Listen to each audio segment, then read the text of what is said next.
तुमच्या शिवसेनेकडून मुंबई महानगरपालिकेसाठी 227 जागांची तयारी सुरू करण्यात आली आहे. त्याच्यामध्ये जवळपास 2700हून अधिक इच्छुकांच्या मुलाखती घेतात.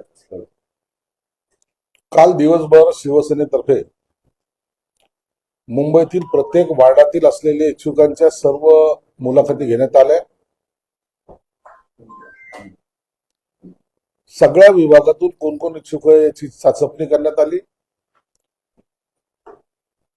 मुळामध्ये एकनाथ शिंदे साहेबांनी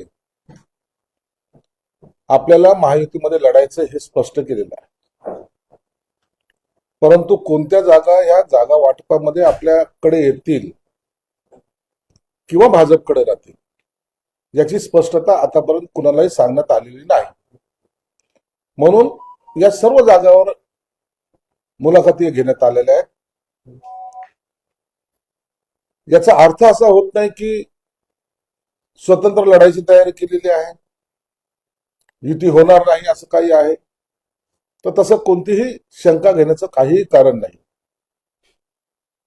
एखाद्या वार्डामध्ये जर तो भाजपकडे गेला तर तिथं भाजपचा उमेदवार असेल. जर शिवसेनेकडे एखादा वाडा आला अचानक तर त्यामध्ये सुद्धा आपला उमेदवार असावा, म्हणून ह्या झालेल्या मुलाखती आहेत. आणि कालच्या मुलाखतीमध्ये जर पाहिलं असेल तर अनेक इच्छुकांची गर्दी आपल्याला पाहायला मिळते.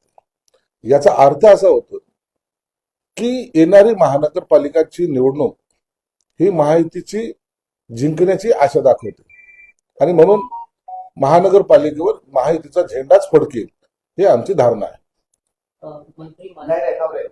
एक मिनिट, तुमचं हे सुरू आहे बा, पण 84 जागा सोडण्यावर भाजपकडनं स्पष्टपणे नकार देण्यात आलेला आहे. 227 जागांसाठी मुलाखती घेत आहे आणि 84 जागा सोडणार नाही भाजपने स्पष्ट सांगितलं. तोडगा निघणार का? तुम्ही एक्झिस्टिंग जागा मागितलेल्या. हे स्पष्ट वगैरे काही सांगितलेलं नाहीये, अधिकृतपणे हे कोणती बातमी नाहीये.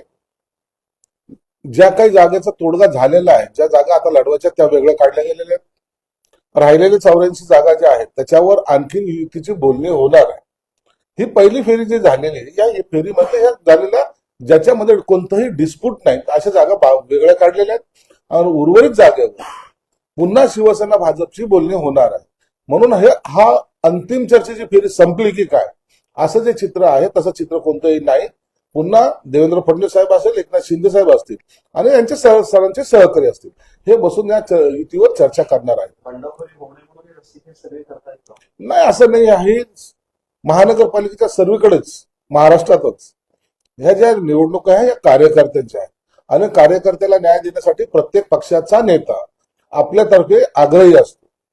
कार्यकर्ता दुरावू नये किंवा कार्यकर्ता दूर जाऊ नये, त्याच्यावर अन्याय होऊ नये, ही भूमिका प्रत्येक पक्षाची आहे.